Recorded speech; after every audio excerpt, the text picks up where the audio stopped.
Okay, hello. We're going to continue again with The Kid in the Red Jacket. We are going to look and review chapter 5 that we read last time. This is where he gets home from his first day of school that he just was totally embarrassed on. It was an awful day.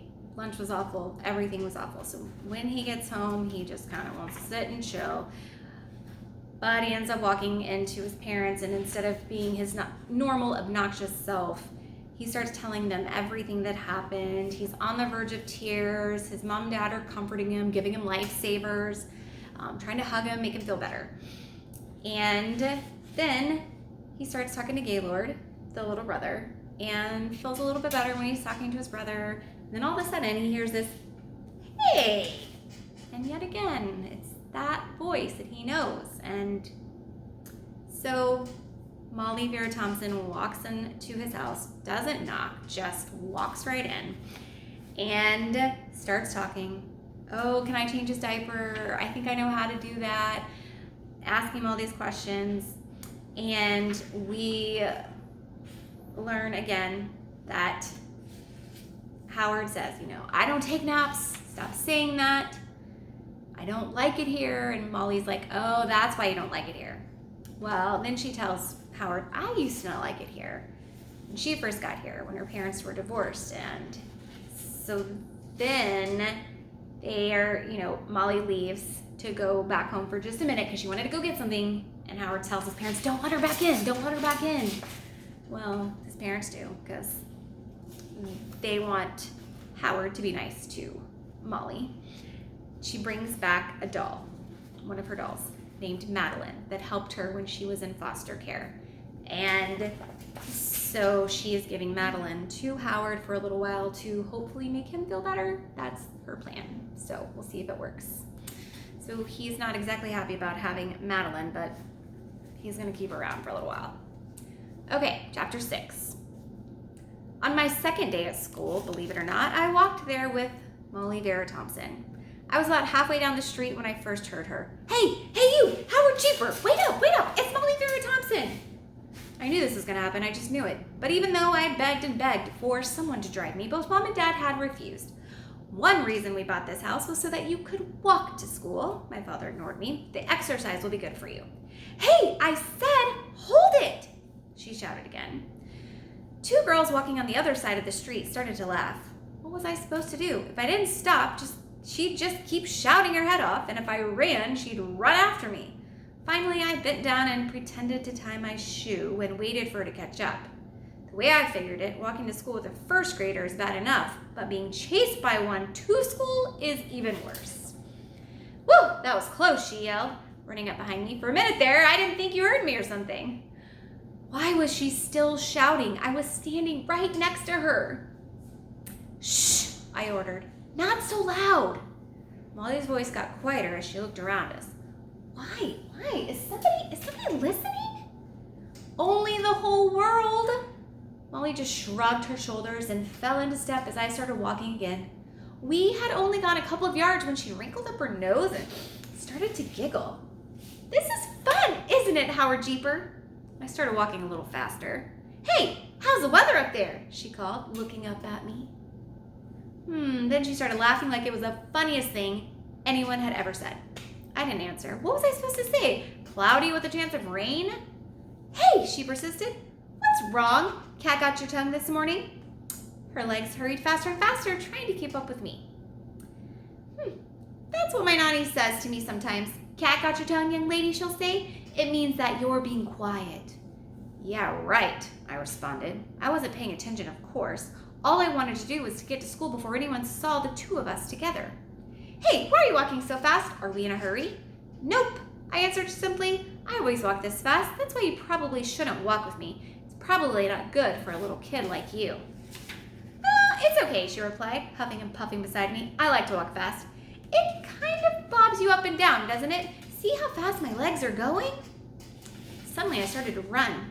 I just didn't want to be with her anymore, that's all. I knew she couldn't catch me, and since I was getting closer to the playground, I couldn't risk the embarrassment of what she might do when we got there.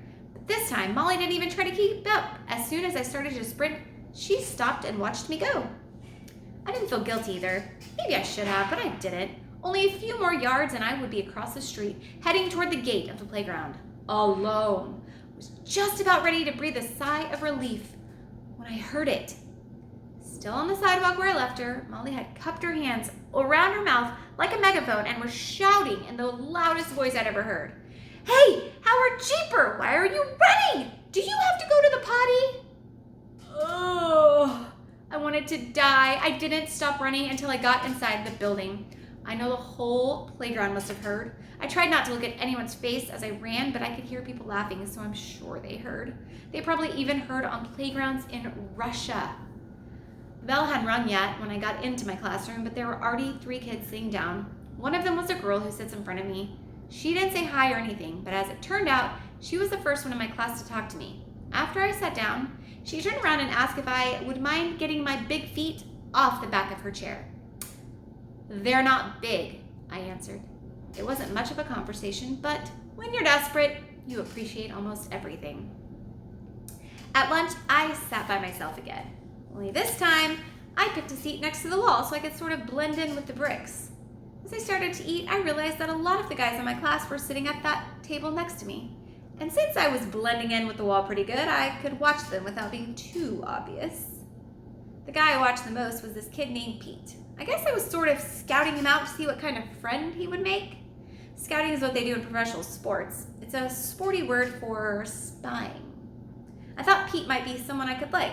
I had noticed him on the soccer field. He was pretty athletic, you could say that, and he wasn't a ball hog.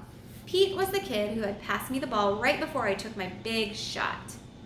The good thing about Pete was that when my kick didn't go in, he didn't start swearing or anything.